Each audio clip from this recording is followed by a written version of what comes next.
मेरी ज़िंदगी का मकसद तेरे दीन की सरफराजी, मैं इसीलिए मुसलमान, मैं इसीलिए नमाजी।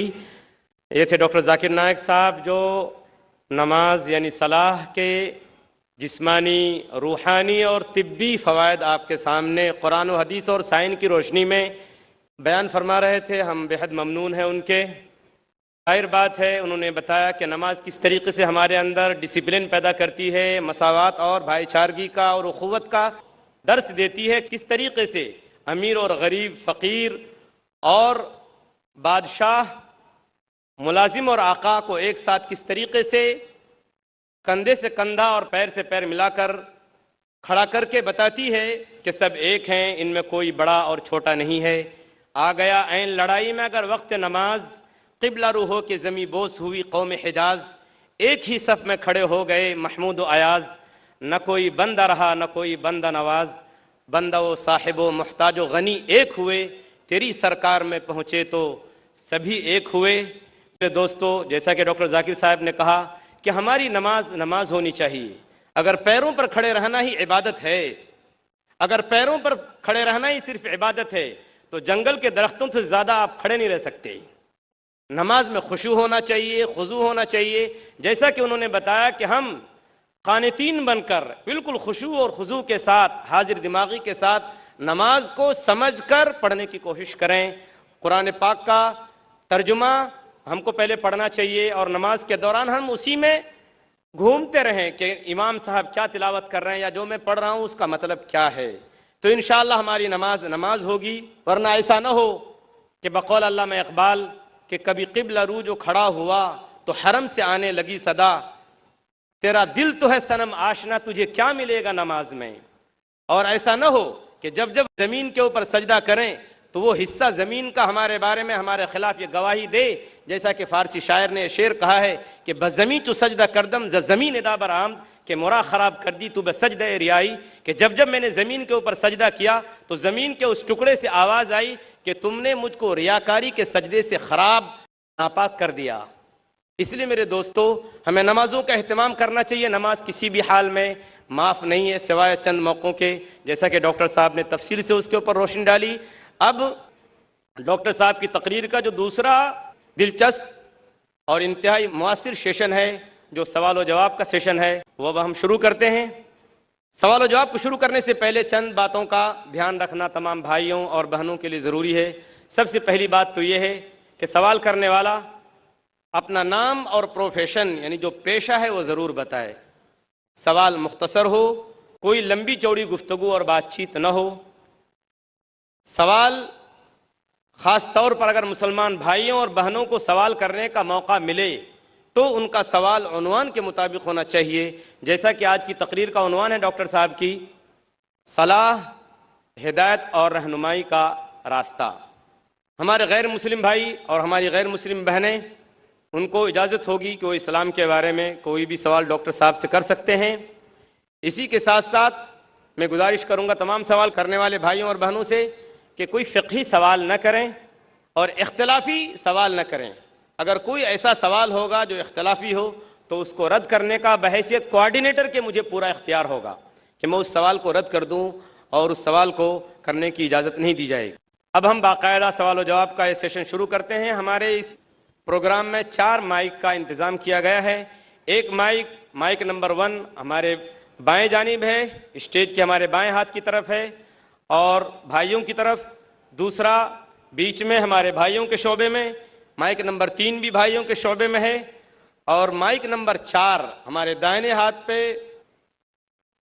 हमारी बहनों के शोबे में है और इसी के साथ साथ माइक नंबर 5 भी हमारी ख़वातीन और हमारी बहनों के शोबे में है। अब हम बाकायदा सवाल जवाब का प्रोग्राम शुरू करते हैं। हम वॉलंटियर हजरात से गुजारिश करेंगे, दरख्वास्त करेंगे कि अगर कतार में कोई गैर मुस्लिम भाई हो तो पहले उन्हें सवाल करने का मौका दिया जाए। माइक नंबर 1 से जो भाई खड़े हैं सवाल कर सकते हैं। जी हाँ भाई।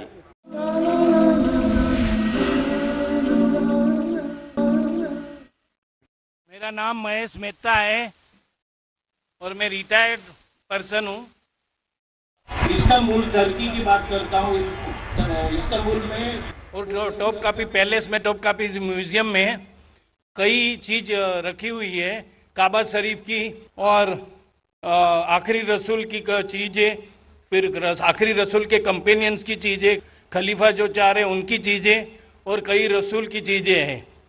तो मूसा अलैहिस्सलाम, इब्राहिम अलैहिस्सलाम, दाऊद अलैहिस्सलाम और याह्या अलैहिस्सलाम का वहाँ चीज़ रखी गई है। तो ये जो मूसा अलैहिस्सलाम की लाठी है, जो असा, और दाऊद अलैहिस्सलाम की जो स्वॉर्ड है, मतलब तलवार, तो क्या रियल है, उनके टाइम का यूज किया हुआ है?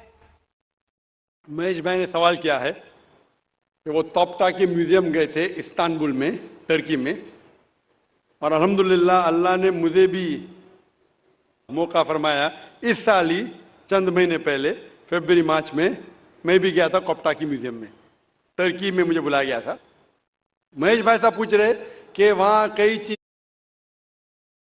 चीजें हैं अल्लाह के, मूसा अलैहिस्सलाम की, और मूसा अलैहिस्सलाम की लाठी है, क्या वो लाठी सही है? Is it original? मैंने भी वो लाठी को देखा। ये सवाल मेरे दिमाग में भी आया, ये सवाल जो आपका है मेरे दिमाग में भी आया, लेकिन जवाब मिला सही है या नहीं कोई फर्क पड़ता नहीं। लाठी सही है या गलत फर्क नहीं पड़ता है, फर्क ये पड़ता है कि अल्लाह ने जो हिदायत दी इस कुरान में वो सही है, वो महफूज है। वो लाठी से दीन जरा भी बदलेगा नहीं। हिस्टोरिकल वैल्यू हो सकती है, उसमें कई चीजें हैं, जैसा आपने कहा खुलफा राशिदीन के, हजरत अबू बकर, हजरत उमर रज़ियल्लाहु अन्हु, उनके कई चीजें, लेकिन इससे हमें कोई फर्क नहीं पड़ता। हिस्टोरिकल वैल्यू शायद जानने के लिए क्या करने पड़ेगा, क्योंकि मैं भी माशाल्लाह एक मेडिकल डॉक्टर हूं, साइंस के तालिब इल्म हूं, आपको करने पड़ेगा कार्बन डेटिंग। कार्बन डेटिंग एक टेक्नोलॉजी है C14। वो कार्बन डेटिंग से हमको पता चल सकता है कि वो चीज है वो कितनी पुरानी है। तो अगर हम कार्बन डेटिंग करते हैं उस लाठी पे और फिर पता लगता है कि वो हजारों साल पुरानी है, मूसा अलैहिस्सलाम कितने हजार साल पहले हमें पता ही नहीं, कुरान में इसका जिक्र नहीं। बाइबल के जरिए पता चलता है कि वो तकरीबन 1400 साल ईसा अलैहिस्सलाम के पहले आए। ईसा अलैहिस्सलाम तकरीबन 2000 साल पहले आए, तो बाइबल के मुताबिक मूसा अलैहिस्सलाम 3400 साल पहले आए, लेकिन कुरान में इसका जिक्र ने कौन से दौर में है। और अगर बाइबल का हवाला लेंगे तो साइंटिफिकली मैच होती ही नहीं, कभी फ्लड आया कभी इजिप्ट, अनसाइंटिफिक है।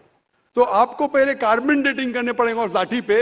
इन लोग इजाजत देंगे क्या नहीं मुझे पता नहीं। उस कार्बन डेटिंग करने के बाद आपको पता चलेगा कितने साल, लेकिन मुझे अभी भी नहीं पता एग्जैक्टली कितने साल पहले मूसा अलैहिस्सलाम आए।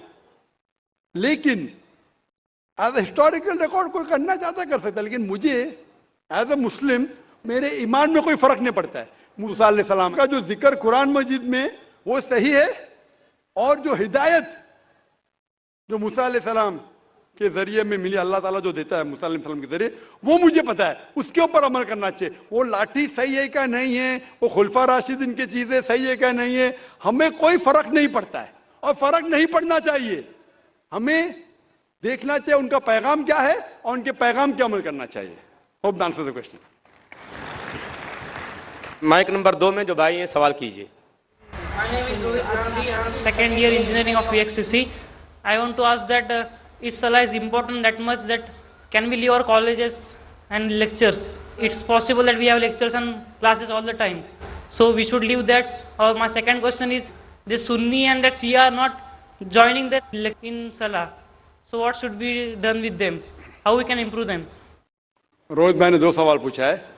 सवाल का जवाब देने से पहले मैं ये दरख्वास्त करना चाहूँगा मेरे गैर मुसलमान भाइयों और बहनों से, आपके पास अगर कोई भी सवाल है जो पूछना चाहते हैं, चाहे इस्लाम के ताल्लुक़ हो या दीगर मज़ाहिब के ताल्लुक़ हो, हिंदुइज़्म के बारे में या क्रिश्चियनिटी के बारे में, ईसाईयत के बारे में, आप बिना झिझक यहाँ पूछ सकते। हम खुली आज़ादी देते हैं हमारे गैर मुसलमान भाइयों और बहनों को कि आप जो भी सवाल पूछना चाहते हैं इस्लाम के मुताल्लिक, ये आपका सुनहरी मौका है। ऐसा मौका हमेशा नहीं आता। अक्सर मजहबी लेक्चर तकरीर के बाद खुला सेशन नहीं होता है जहां आप कोई भी सवाल पूछ सकते, चाहे इस्लाम के बारे में हो, हिंदुइज्म के बारे में हो, क्रिश्चियनिटी के बारे में हो, जुडाइज्म के बारे में हो। आप अगर मेरे बात से मुत्तफिक नहीं है फिर भी आप बोल सकते कि जाकिर मैं इस बात से मुत्तफिक नहीं हूं, और आप पूछ सकते। कोशिश करूंगा कि जो भी थोड़ा बहुत इल्म मुझे है मैं कोशिश करूंगा आपकी गलतफहमी दूर करूं।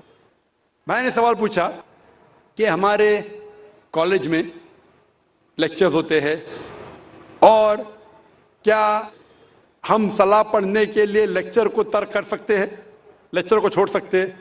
और रोहित भाई ने कहा कि वो सेकेंड ईयर इंजीनियरिंग में है। मैं आपसे कहना चाहता हूं कि 20 साल पहले मैं भी कॉलेज में था, 20 साल पहले मैं भी कॉलेज में था, मैं भी इस दौर से गुजरा। अल्हम्दुलिल्लाह सुम्मा अल्हम्दुलिल्लाह, कॉलेज में अल्हम्दुलिल्लाह नमाज में पढ़ता था। कॉलेज में जब आप जाते हैं ब्रेक होती है, और कॉलेज का टाइमिंग क्या होता है, इधर 7 से 1 तक होता है, या हो सकता है 8 से लेकर 4 तक के, जो भी टाइम है लंच ब्रेक तो मिलता है।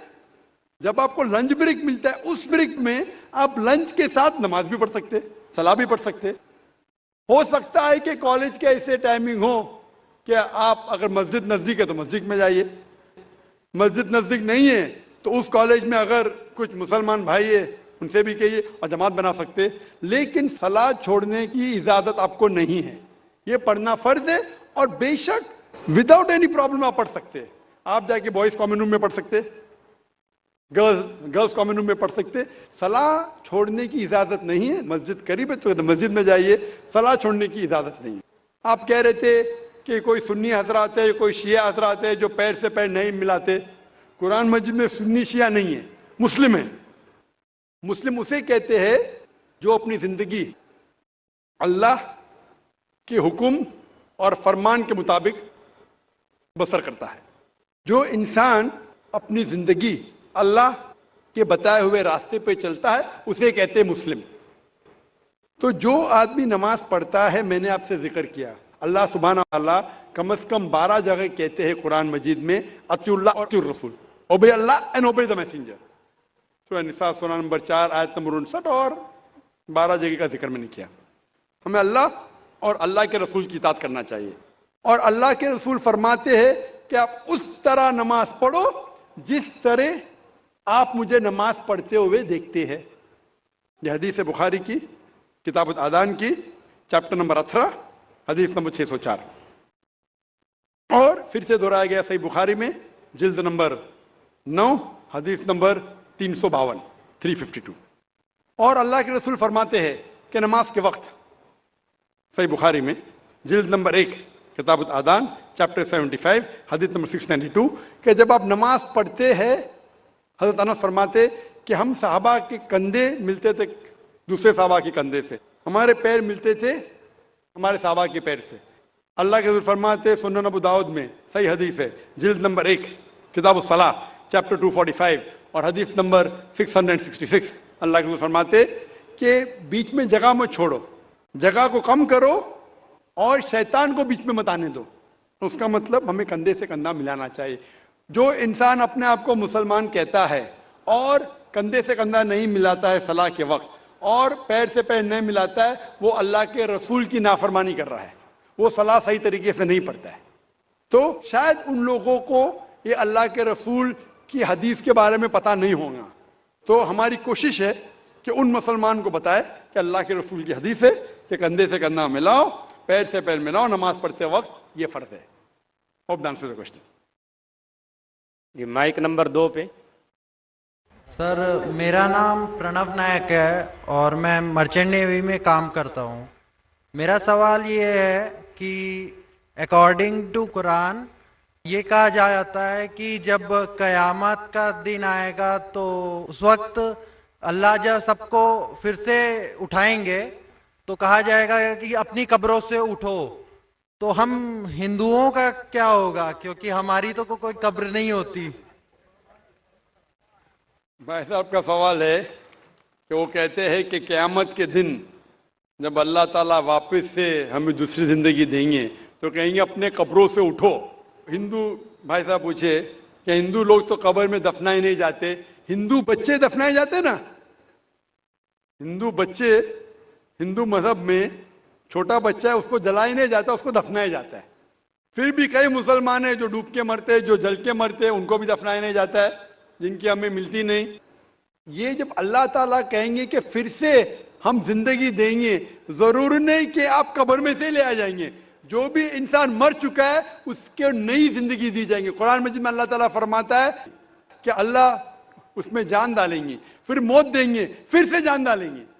तो अल्लाह जान डालेंगे, चाहे वो कब्र में है, चाहे जलाया गया है, चाहे डूब गया है, जो भी हालत में है अल्लाह उस इंसान में फिर से जान डालेंगे। और अल्लाह ताला को जान डालना बहुत आसान है, चाहे आप दफनाए गए हैं या चाहे जला दिए गए। अल्लाह ताला फरमाते जब गैर मुस्लिम के एतराज करते अल्लाह से और अल्लाह से पूछते हैं कि जब आप दफनाए जाएंगे और क़यामत के रोज जब इंसान उठाए जाएंगे तो अल्लाह ताला उनको हड्डियां को कैसे जोड़ेगा। जैसे आप पूछ रहे ना, अल्लाह ताला जो कब्र में उनको उठाएंगे, हम कब्र तो नहीं गए, तो लोग पूछते हैं, कुरान मजीद में इसका जिक्र है सूरह क़याम में, सूरा नंबर 75 आयत नंबर 3-4 में, कि अल्लाह ताला हड्डियां को कैसे जोड़ेगा। तो अल्लाह ताला फरमाते अल्लाह हड्डियां को ही नहीं जोड़ सकता है, आपके उंगलियों के पोर पोर को जोड़ सकता है। उंगलियों के पोर पोर। आप सोचते हो अल्लाह ताला क्यों कहता है क्या उंगलियों के पोर पोर को जोड़ सकता है। आज की साइंस ये कहती है, सर फ्रांसिस गोल्डन एक साइंटिस्ट है जो सन 1880 में एक डिस्कवरी किए कि फिंगरप्रिंटिंग मेथड के दो इंसान करोड़ों लोगों में भी उनके फिंगरप्रिंट यकसा नहीं हो सकते।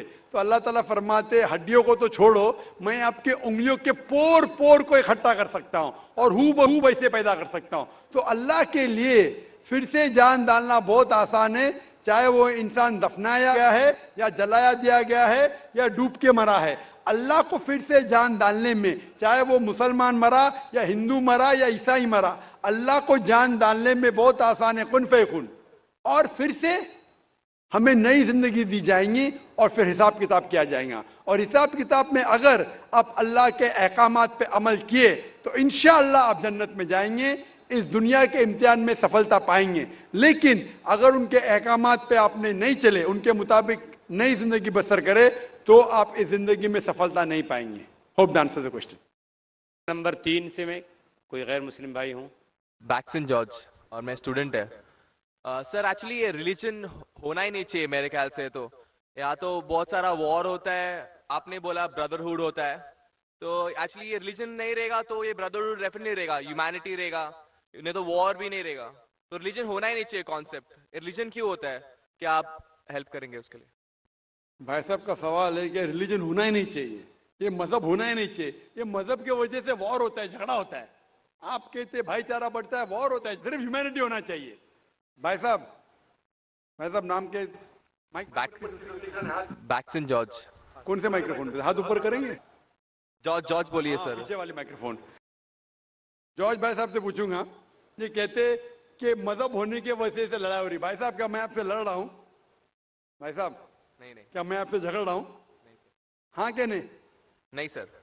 आप समझते मैं मजहबी हूं? हाँ सर। हूं ना? तो मैं क्या आपसे लड़ रहा हूं? जो सही मजहब को जानता है, सच्चा मुसलमान है, वो आम तौर पे झगड़ा नहीं करेगा। क्योंकि कुरान मजीद की आयत है सूरह माइदा की सूरा नंबर 5 आयत नंबर 32 में लिखा है कि अगर कोई भी मुसलमान, चाहे मुस्लिम हो या गैर मुस्लिम हो, अगर किसी का कत्ल करता है, चाहे मुस्लिम या गैर मुस्लिम का, बिना कोई वजह के, कत्ल के बदले कत्ल, या अगर उसने इस जमीन पे if he has caused corruption in the land, इन दो वजह के अलावा अगर कोई इंसान दूसरे इंसान का कत्ल करता है, गोया के ऐसे है कि सारे इंसानियत का कत्ल कर रहा है। मैं आपको एक मिसाल दूंगा। जब मैंने लेक्चर दिया था टेररिज्म मुस्लिम मोनोपोली, तो अक्सर जैसा हमारा सेशन होता है कि गैर मुस्लिम को पहले चांस दिया जाता है, तो जब मैं कह रहा था इस्लाम के बारे में, इस्लाम की क्या राय है दहशतगर्दी के बारे में, जिहाद के बारे में, तकरीर के दौरान मैं मिसाल दे रहा था कि मुसलमान टेररिस्ट नहीं होते अक्सर, और इस्लाम मजहब टेररिज्म के खिलाफ है, दहशत के खिलाफ है। सवाल जवाब के मौके पे एक हिंदू ने मुझसे सवाल पूछा कि जाकिर भाई, जो गुजरात में हुआ, जो मुसलमानों के साथ जो गलत हुआ, जो मुसलमान औरत के साथ बलात्कार हुआ, अगर मैं होता तो मैं भी हिंदुओं को यहाँ चुन चुन के मारता था। तो जो मुसलमान हिंदू को अगर ट्रेन ब्लास्ट में कोई हिंदू मरा और मुसलमान ने किया तो मेरे नजदीक सही है। ये हिंदू मुझसे कह रहा है कि मेरा जज्बा भी, अगर कोई मेरी बहन का बलात्कार करे तो मेरा जज्बा भी जागेगा और मैं बंबई में हिंदू का कत्ल करूंगा। कौन कह रहा है? हिंदू मुझसे कह रहा है। तो मैं उसको जवाब देता हूं, भाई साहब आप बिल्कुल सही कहते हैं। आम इंसान यही सोचेगा, आम इंसान यही सोचेगा। और आप आम इंसान जैसे सोच रहे और सब पब्लिक में तालियां बज रही थी। लेकिन मैं आम इंसान नहीं हूं, मैं मुसलमान हूं। मेरा मजहब, मेरा रब मुझे इजाजत नहीं देता है। अगर कोई हिंदू ने किसी मुसलमान का कत्ल किया है या कोई औरत का बलात्कार किया है, मैं वही मजहब के इंसान बंबई में उसका कत्ल नहीं कर सकता हूं। यह इजाजत ही नहीं है। अगर मैं शायद मुसलमान नहीं होता तो मैं कहता था हाँ वो हिंदू से आप सही कह रहे हैं। मेरा मजहब मुझे इजाजत देता ही नहीं। ये आपकी इंसानियत है जो कह रही है। मुसलमान होने के लिए इंसान होना फर्ज है, लेकिन इस्लाम इंसानियत से ऊंचा है। क्योंकि मैं मुस्लिम हूं, कितना भी जज्बा मुझ में होगा, लेकिन मैं मेरे रब, मेरे खालिक, मेरे अल्लाह सुब्हाना व तआला के हुक्म के खिलाफ नहीं जा सकता हूं। जो शख्स ने कोई मुस्लिम औरत का बलात्कार किया उसको पकड़ो और उसको पुलिस के हवाले करो, पकड़ के सजा दो। लेकिन दूसरे इंसान को वही मजहब के अगर मैं कत्ल करूंगा, ये बिल्कुल इस्लाफ है। आप सोचिए, हिंदू के रिश्तेदार सोचने लगेंगे ना ये कैसा मुसलमान, कैसा इस्लाम मजहब है। मेरे भाई ने क्या गलती किया था कि उसका कत्ल हुआ? मजहब नहीं सिखाता आपस में बैर रखना। हिंदी है, वतन है, हिंदुस्तान हमारा। आप जो कह रहे इंसानियत का सबक जो कह रहे हैं आप, इंसानियत अच्छी चीज है, लेकिन इस्लाम इंसानियत से ऊपर है। इस्लाम इंसानियत से और ऊंचा है। और जब आप मजहब सीखेंगे तो कई चीज जो इंसान जज्बे से करता है जो गलत है, अगर आप सच्चे मजहबी है तो ये गलत नहीं कहेंगे, ये गलत काम कभी भी नहीं कहेंगे। जो लोग मजहब के नाम पे गलत काम करते हैं उनको दोषी ठहराइए, मैं आपके साथ हूं। लेकिन कहना कि मजहब के वजह से ये दंगे फसाद होते हैं और जंग होती है, बिल्कुल गलत।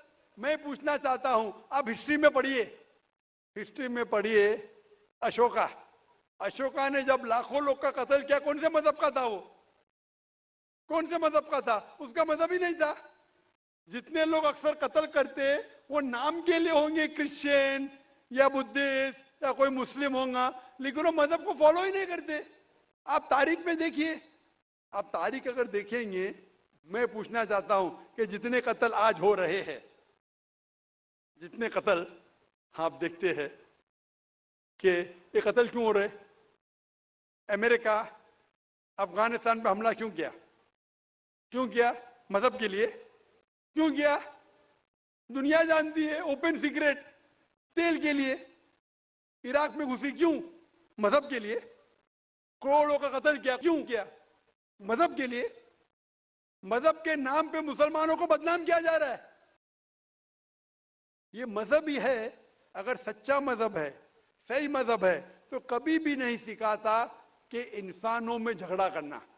अगर वो कुछ गलत काम कर रहा है, अगर गलत काम कर रहा है, जो शख्स गलती कर रहा है उसे पकड़ो, उसको सजा दो, मैं बिल्कुल उनके साथ हूं। लेकिन आम इंसानों में झगड़ा करना, फसाद पैदा करना इस्लाम कभी भी नहीं सिखाता। ये इस्लामी मजहब है। इसीलिए इस कॉन्फ्रेंस का उन्वान है Islam the solution to humanity, इस्लाम इंसानियत का हल।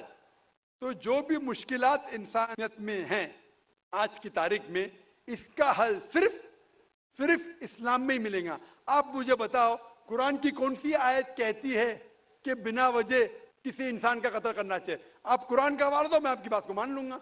आप सिर्फ मीडिया के जरिए, जो मीडिया गलतफहमी फैला रही है इस्लाम के खिलाफ, उसकी बुनियाद पे कहने लगेंगे कि मजहब के वजह से ये दंगे फसाद होते हैं या मजहब के वजह से लोग कत्ल करें एक दूसरे का। ये बिल्कुल बेबुनियाद है। मैं पूछूंगा कुल हाथु बुरहानुकुम इन कुंतुम सादिकीन, आप अपना सबूत पेश करो अगर आप सच्चे हो। Hope the answer the question. मजहब नहीं सिखाता आपस में बैर रखना, हिंदी है हम वतन है हिंदुस्तान हमारा, बिल्कुल सही है। मजहब ये नहीं सिखाता कि आपस में दुश्मनी और नफरत हो। माइक नंबर 4 में खातून के शोबे में कोई नॉन मुस्लिम खातून हो, सवाल कर सकती हैं। डॉक्टर नायक, मेरा नाम पूजा शर्मा है and I am a clinical data coordinator. I would like to thank कि आज मुझे ये अपॉर्चुनिटी मिली कि मैं आपको थैंक यू बोल सकूं। मैं आपको पिछले 1-1.5 सालों से फॉलो कर रही हूं और मेरे अंदर जो मुस्लिम और इस्लाम के लिए कुछ गलत फहमियाँ थी शायद वो क्लियर हो गई हैं। एंड जैसे आपने कहा, आपने कुरान की कई आयतों के बारे में कहा। मैं सोचती हूँ कि गीता हो, कुरान हो, बाइबल हो, कोई भी हो, सब में एक ही बात कॉमन लिखी है कि आप अपने फर्ज करते जाओ, झूठ मत बोलो, किसी की अनजान हत्या मत करो। और जो जैसे कि एक बंदे ने बोला कि रिलीजन की वजह से इतने दंगे फसाद हो रहे हैं, मुझे नहीं लगता कि इस वजह से, even I agree with you doctor Zakir Naik, because मैं जहाँ तक जानती हूँ, मैंने थोड़ा बहुत पढ़ा है, इस्लाम में नहीं लिखा जो हम बोलते हैं ना कि टेररिस्ट आधा से ज्यादा मुस्लिम होते हैं, नहीं, ऐसा नहीं है। इस्लाम में लिखा है कि जब आप किसी की बेवजह हत्या करते हो कि तो आप शायद मुस्लिम नहीं हो। ये इस्लाम में नहीं लिखा है कि आप किसी की हत्या करो बीइंग अ मुस्लिम, आप किसी की हत्या करो या बीइंग अ हिंदू किसी की आप हत्या करो। तो I would like to thank you doctor Zakir Naik की बहुत सारी कंफ्यूजन्स थी जो काफ़ी दूर हो गई हैं। Thank you. जज़ाकल्लाह। बहन ने कहा कि वो तकरीबन 1.5 साल से मैं तकरीर सुन रही है और उन्हें यकीन हो गया है कि अल्हम्दुलिल्लाह इस्लाम एक सही मज़हब है और नफ़रत नहीं सिखाता, किसी का बिना वजह कत्ल नहीं करना सिखाता है। और इंशाअल्लाह मैं दुआ करूँगा अल्लाह सुब्हानहू तआला से बहन कि आप इंशाअल्लाह कुरान मजीद का तर्जुमा पढ़िए, ये इंशाअल्लाह आपको आपके रब के और करीब ले आएगा इंशाअल्लाह। और मैं दुआ करता हूँ कि अल्लाह ताला आपको हिदायत दे। और इस कुरान मजीद का तर्जुमा मैं दरख्वास्त करूँगा मेरी एहलिया से, अगर वो लेडीज़ के सेक्शन में हैं तो इस बहन को कुरान मजीद का तर्जुमा दे, अंग्रेज़ी में या हिंदी में जो भी ज़बान वो चाहती है। और मैं दुआ करूँगा इंशाअल्लाह कि आप कुरान मजीद का तर्जुमा पढ़िए, इंशाअल्लाह और हिदायत पाएंगे। जज़ाकल्लाह। Thank you.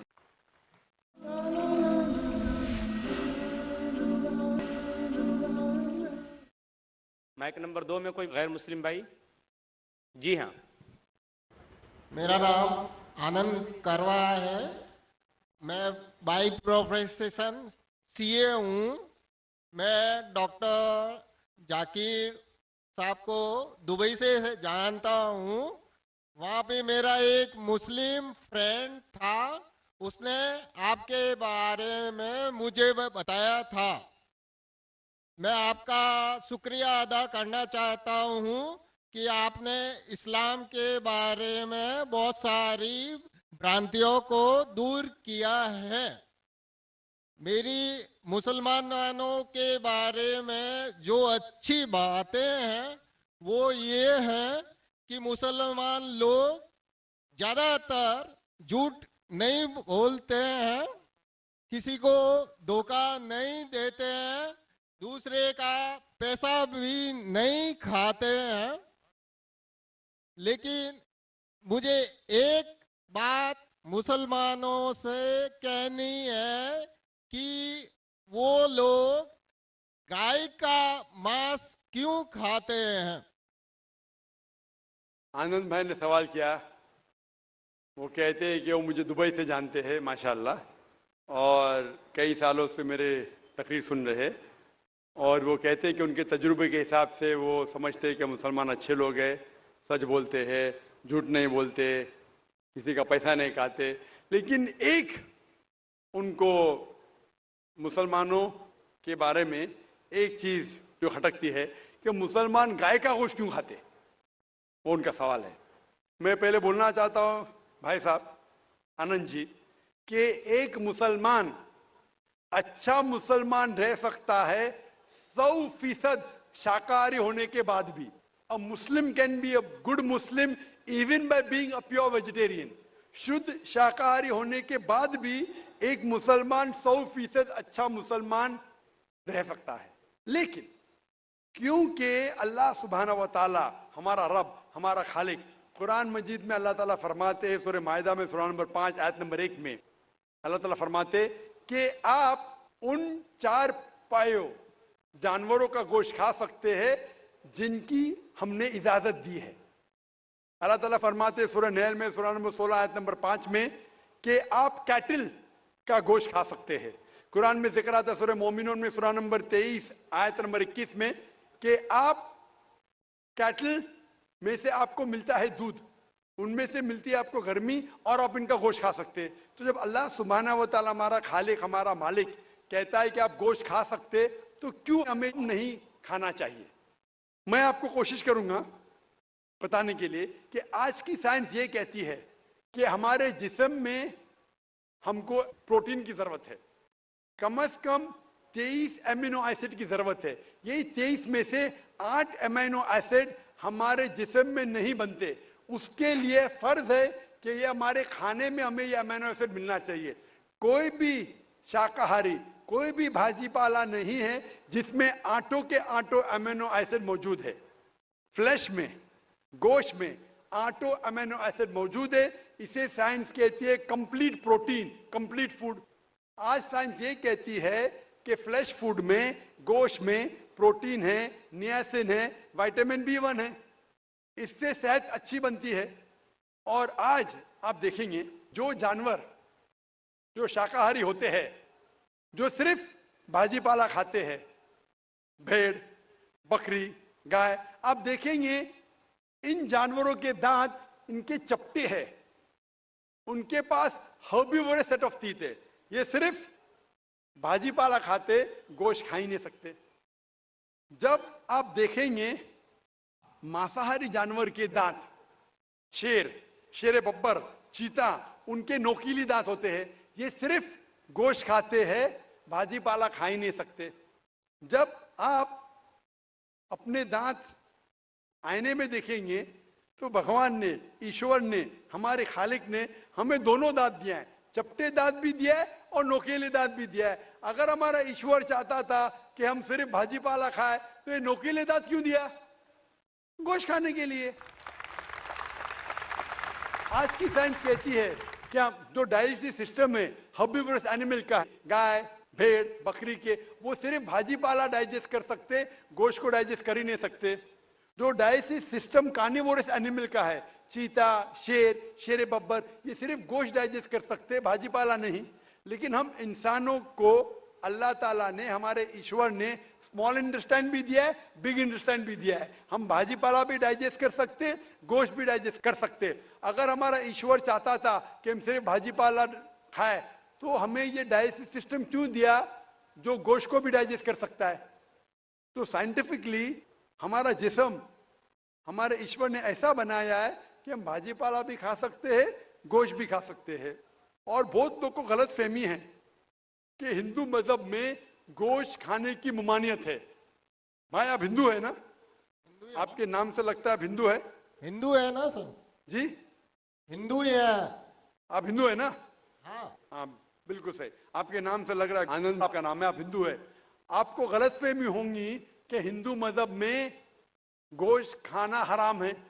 आप जब हिंदू मजहबी किताब पढ़ते हैं, आपके मजहबी किताब में लिखा है कि गोश्त भी खा सकते हैं, मांस भी खा सकते हैं और बीफ भी खा सकते हैं, गाय का गोश्त भी खा सकते हैं।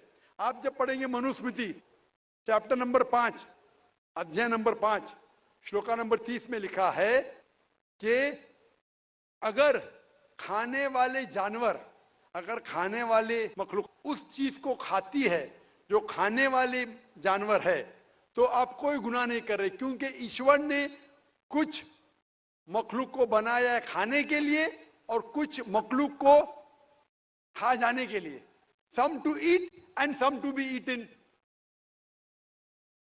तो अगर आप खाने वाले जानवर खाते हैं तो गुनाह नहीं कर रहे। लिखा है मनुस्मृति में अध्याय नंबर 5 श्लोका नंबर 31 में कि अगर आप पूजा के लिए जानवर को कत्ल करते हैं तो कोई गुनाह नहीं करते। लिखा है मनुस्मृति में अध्याय नंबर 5 श्लोकान नंबर 39 और 40 में कि ईश्वर ने कुछ जानवर को बनाया है पूजा के लिए, सैक्रिफाइस के लिए। तो killing in sacrifice is not killing, तो कत्ल करना पूजा में कत्ल नहीं है। तो मनुस्मृति के मुताबिक आप गोश्त खा सकते हैं।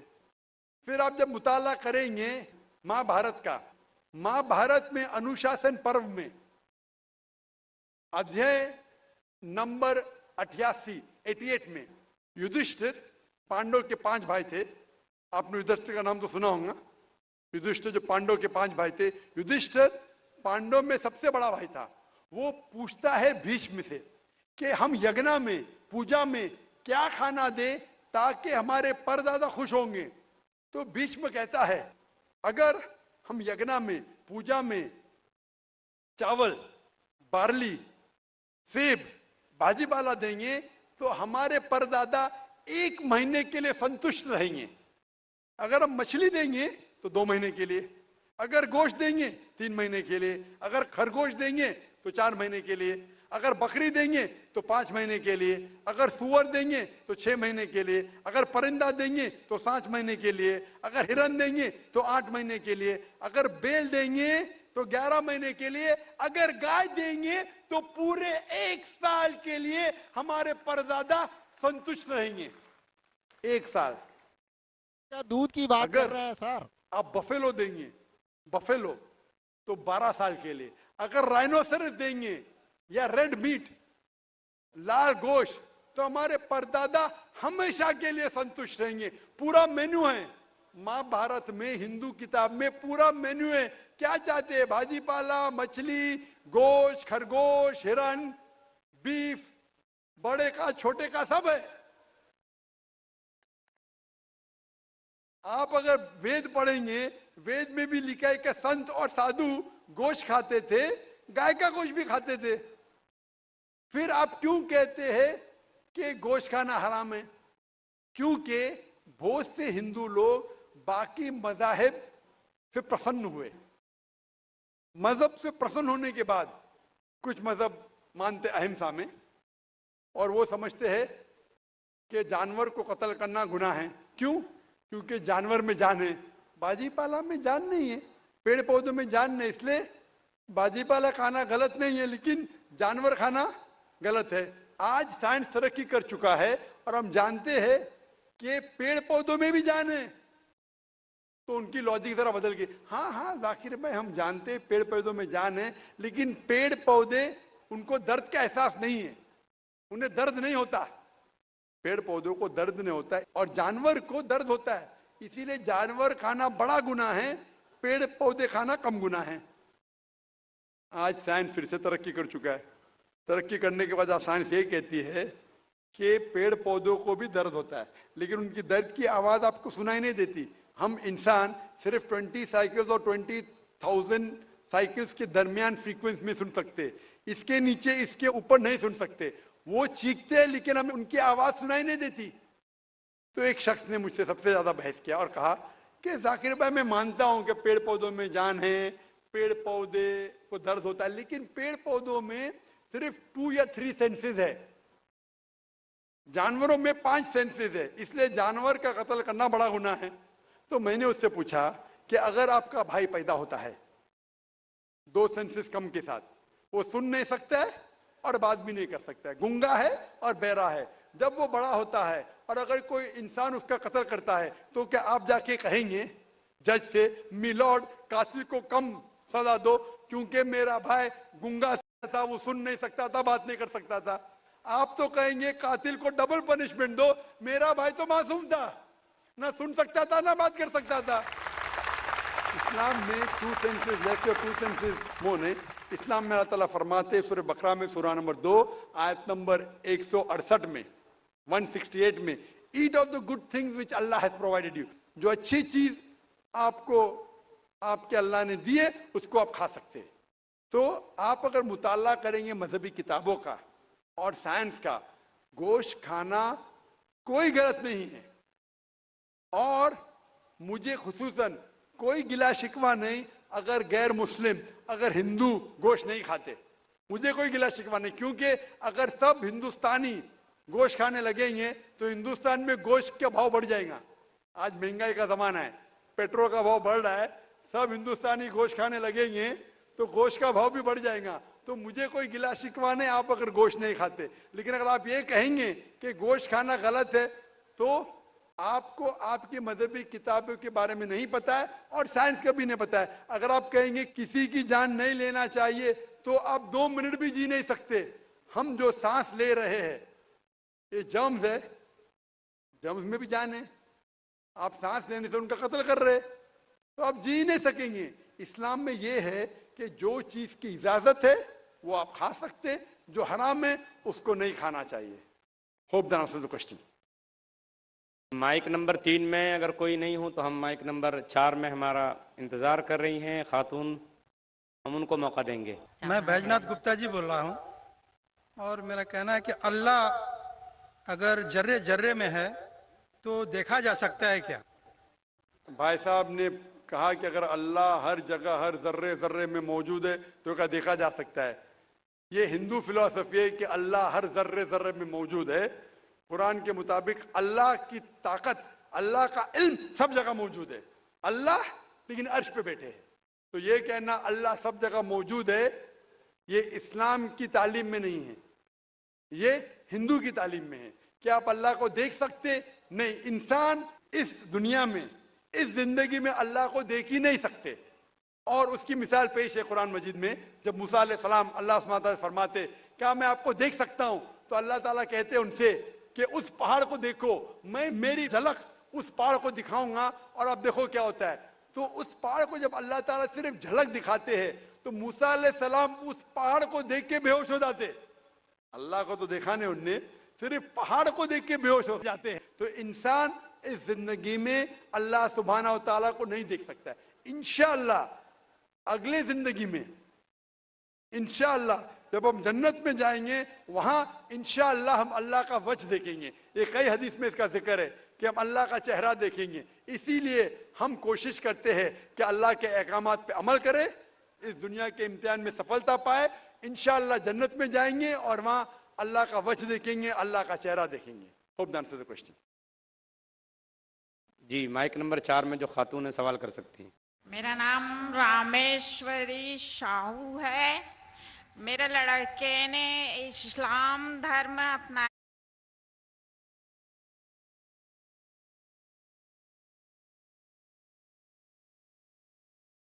है। हम हिंदू धर्म को मानते हैं, तो बच्चे लोग कौन सा धर्म शादी कर लिए? आपके बेटे ने इस्लाम धर्म अपना लिया है। अपना लिया है, तो आपका सवाल क्या है अभी? तो बच्चे लोग कौन सा धर्म मानेंगे? आपने कहा कि आपके बेटे ने इस्लाम धर्म कबूल कर चुका है, तो कौन से बच्चे? उसके बच्चे या आपके बच्चे?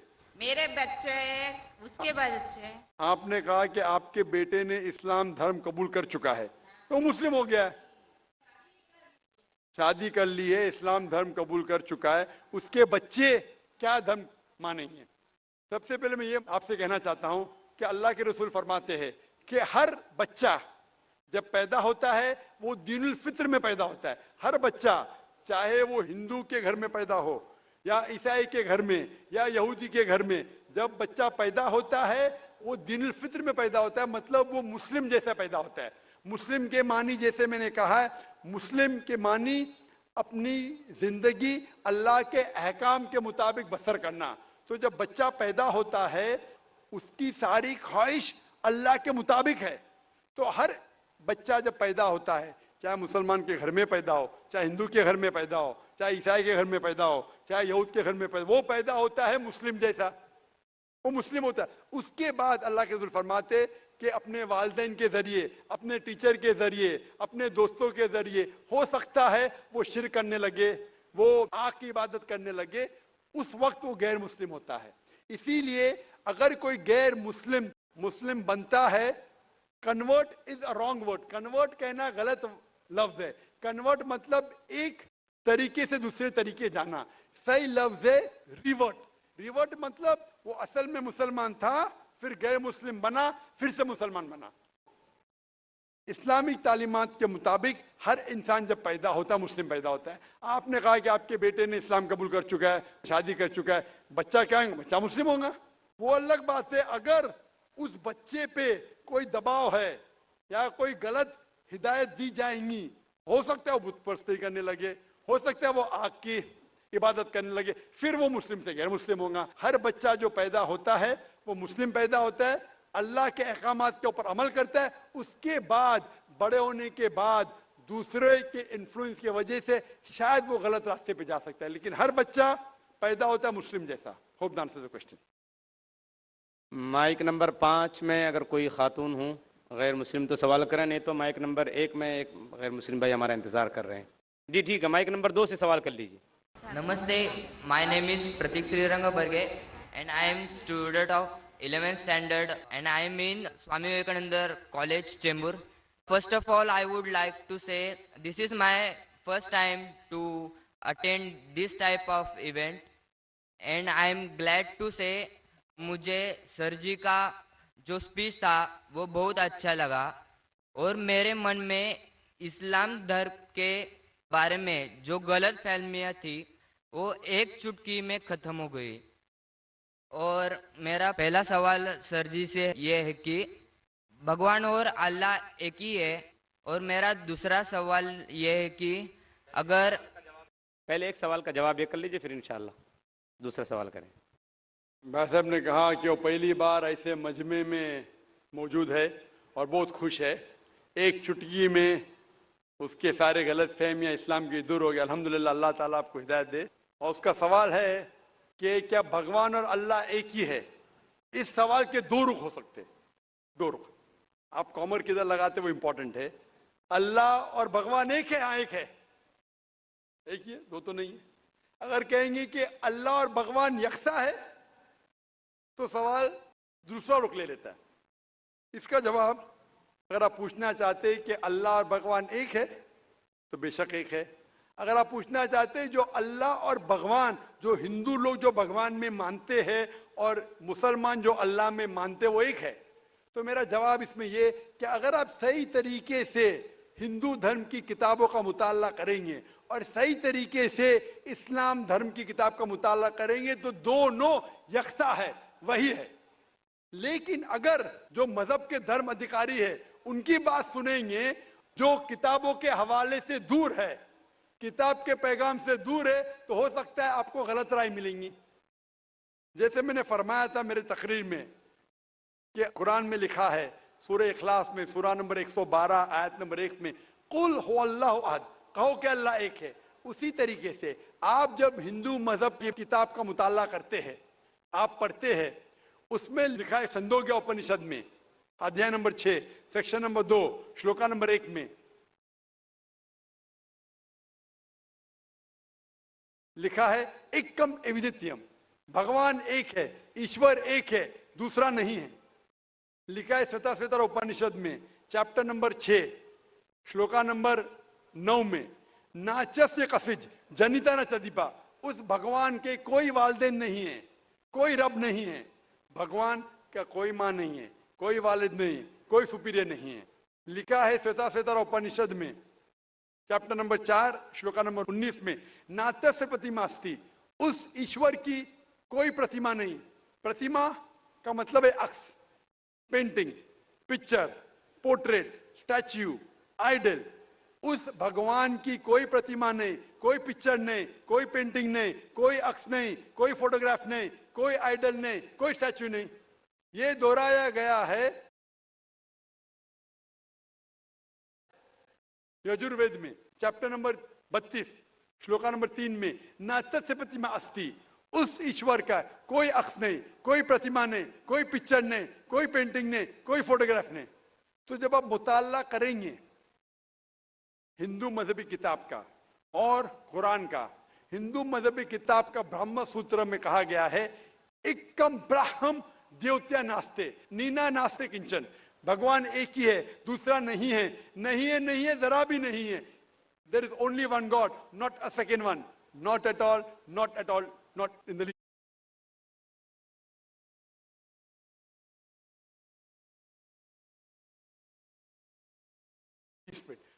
खालिक, मालिक, ईश्वर, भगवान अल्लाह का कोई अक्स नहीं, कोई पेंटिंग नहीं, कोई मूर्ति नहीं, कोई फोटोग्राफ नहीं। हमें सिर्फ उस अकेले ईश्वर अल्लाह की इबादत करना चाहिए।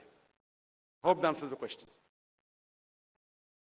मैं इंतहाई अदब के साथ अपने मुसलमान भाइयों और बहनों से गुजारिश करता हूं कि देखिए, आप और हम सब मेज़बान की हैसियत रखते हैं, और जितने हमारे गैर मुस्लिम भाई आए हैं, जितनी गैर मुस्लिम बहनें आई हैं, वो हमारे लिए मेहमान की हैसियत रखते हैं। इसलिए हमारी जिम्मेदारी है अखलाकी, ईमानी, इस्लामी और इंसानी कि हम उनको मौका दें, हम अपने मेहमान की इज़्ज़त करें और उनको सवाल करने का मौका दें, पहले हमारे गैर मुस्लिम भाइयों को और हमारी गैर मुस्लिम बहनों को। मुझे उम्मीद है कि आप हमारी इस गुजारिश को कबूल करेंगे और इस पर अमल करने की कोशिश करेंगे। माइक नंबर 1 में कोई भाई खड़े हैं, आप सवाल कीजिए।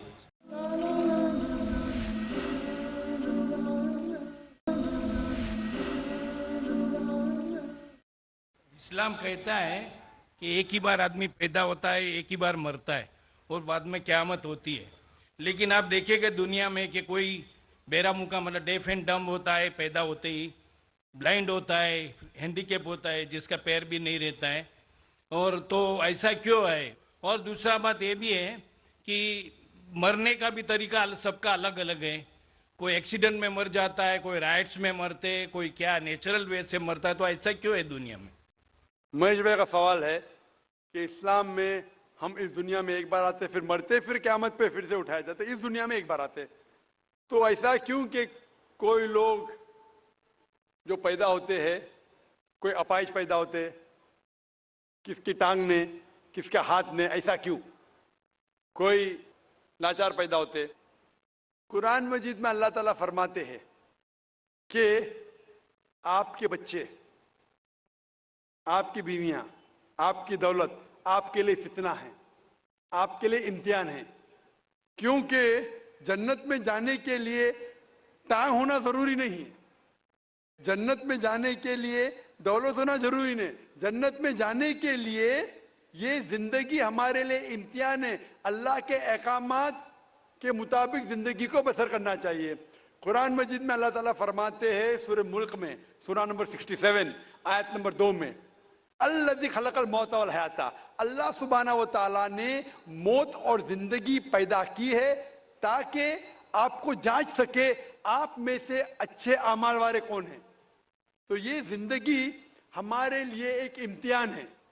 आपका अच्छा सवाल था कि क्यों कुछ इंसान पैदा होते अपाहिज, कोई बीमार, कोई अच्छे सेहतमंद, क्यों? इसकी वजह है कि जब आप एग्जामिनेशन में बैठते हैं, हर साल एग्जामिनेशन पेपर बदलता है कि नहीं? अगर आप कहेंगे कि हर वक्त पेपर सेम रहना चाहिए तो टेस्ट किधर, एग्जामिनेशन किधर? तो अल्लाह ताला कहता है कि जिस तरीके से आपको जो नियामत दी उस तरीके से एग्जामिनेशन अल्लाह ताला उस पेपर को परखेगा। मिसाल के तौर पे अगर एग्जामिनेशन पेपर आसान है तो टीचर उसको स्ट्रिक्ट तरीके से जांचता है, अगर पेपर मुश्किल है तो एग्जाम में उसको आसानी से जांचता है। तो उसी तरीके से अल्लाह ताला फरमाते कुरान मजीद में, आपके बच्चे, आपकी फैमिली, आपकी दौलत आपके लिए फितना है, एक टेस्ट है। अल्लाह ताला टेस्ट कर रहा है उस बच्चे के वालिदैन का।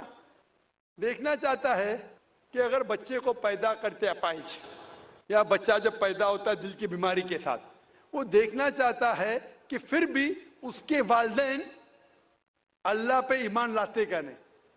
और जितना डिफिकल्ट टेस्ट उतना बड़ा रिवॉर्ड।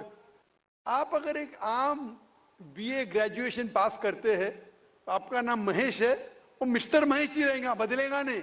लेकिन मेडिकल एग्जामिनेशन पास करते, एमबीबीएस पास करने के बाद आपके नाम के आगे लग जाएगा डॉक्टर, क्योंकि मेडिकल एग्जामिनेशन पास करना मुश्किल है।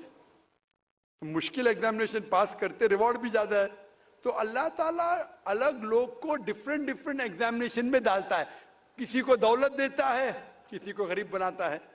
जब दौलत देता है वो देखना चाहता है कि दौलत के बाद ये इंसान ज़कात दे रहा है कि नहीं, खैरात कर रहा है कि नहीं। वो गरीब इंसान को ज़कात में 100% मार्क्स मिल चुके, गरीब इंसान को ज़कात ही नहीं देने का। हम बोलते अरे बेचारा गरीब है, उसको 100% मार्क्स मिल गए। ज़कात में गरीब को 100 में से 100 मिलता है। वो अमीर है जो शायद थोड़ी ज़कात देगा तो उसको 100 में से शायद 10 मार्क्स मिले, बराबर ज़कात देगा तो ज़्यादा मार्क्स मिलेंगे। वो गरीब को ज़कात के टेस्ट में 100 में से 100 मिलता है, उसको ज़कात देने की जरूरत ही नहीं, लेकिन उसको शायद दूसरा टेस्ट होगा, उसको टेस्ट होगा। वो गरीब इंसान एक रूम में हो सकता है 10 लोग रह रहे, वो हिजाब कैसा करता है, बराबर से हिजाब कर रहा है कि वो टेस्ट है।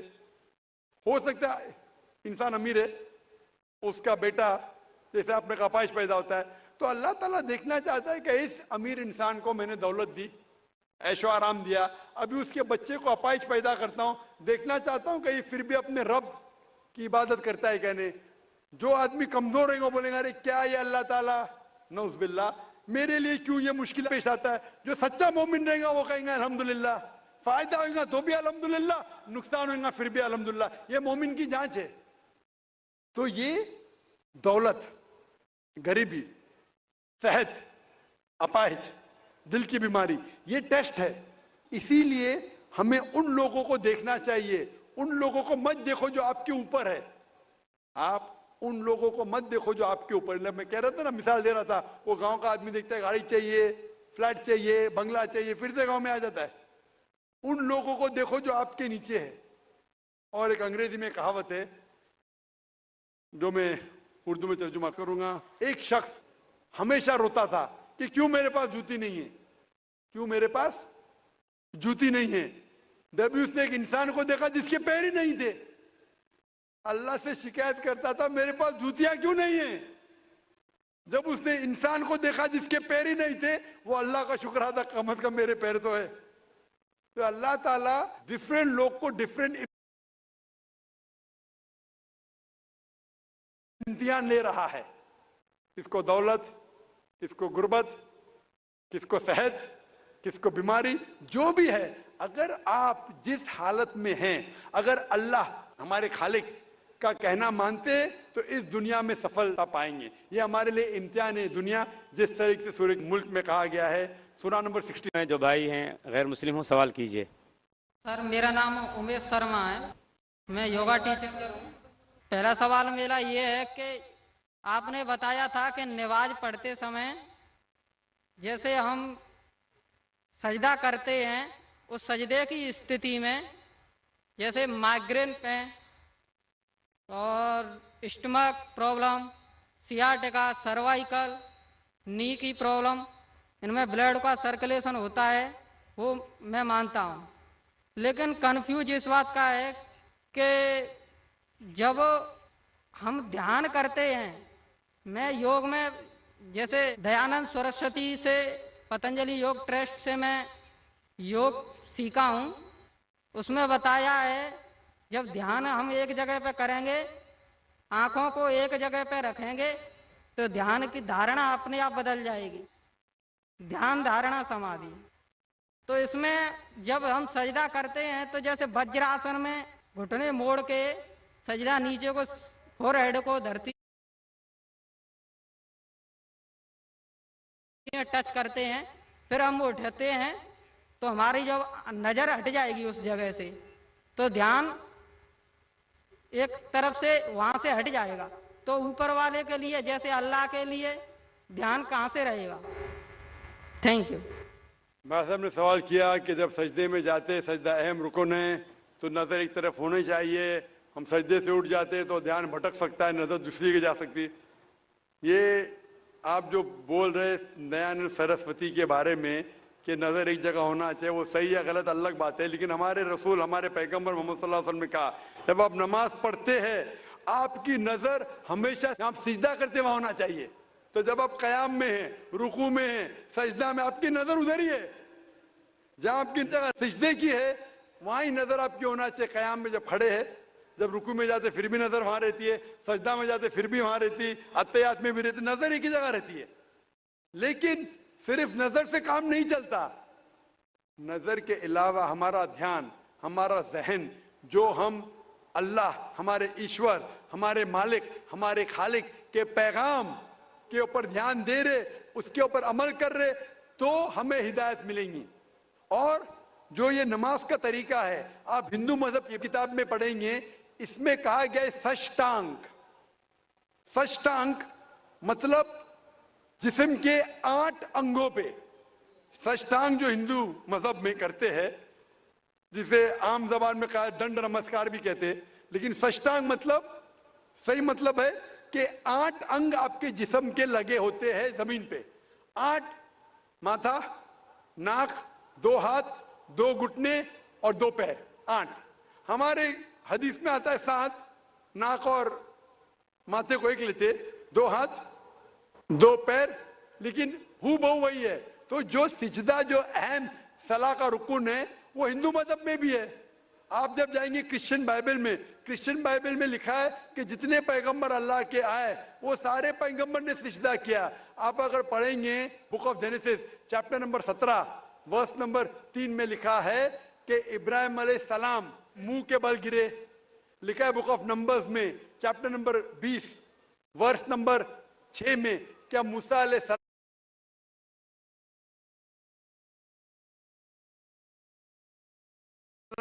और हारून ने सलाम मुंह के बल गिरे। लिखा है बुक ऑफ जोशुआ में चैप्टर नंबर 5 वर्स नंबर 14 में कि जोशुआ ने अपने मुंह के बल गिरे और इबादत की। और लिखा है कि ईसा अलैहिस्सलाम in the gospel of Matthew chapter number 26 verse number 39 में, वर्स नंबर 39 में क्या जीसस का took a little bit step forward in the garden of Gethsemane, fell on his face and prayed to God. ईसा अलैहिस्सलाम ने garden of Gethsemane में अपने मुंह के बल गिरे और अल्लाह की इबादत की। जितने पैगंबर आए मोहम्मद सल्लल्लाहु अलैहि वसल्लम के पहले, जब उनने अल्लाह की इबादत की उनने सजदा किया। तो सजदा सबसे अहम है, सारे पैगंबरों ने किया। Hope this answers the question. वाखिर दावाना अल्हम्दुलिल्लाहि रब्बिल आलमीन। जज़ाकल्लाह डॉक्टर जाकिर नायक साहब। इसी तरीके से मैं आप तमाम सामाईन और ख़वातीन व हज़रात के शुक्रिया के साथ आज के इस जलसे के ख़िताम का ऐलान करता हूँ। अस्सलामु अलैकुम व रहमतुल्लाहि व बरकातुहू।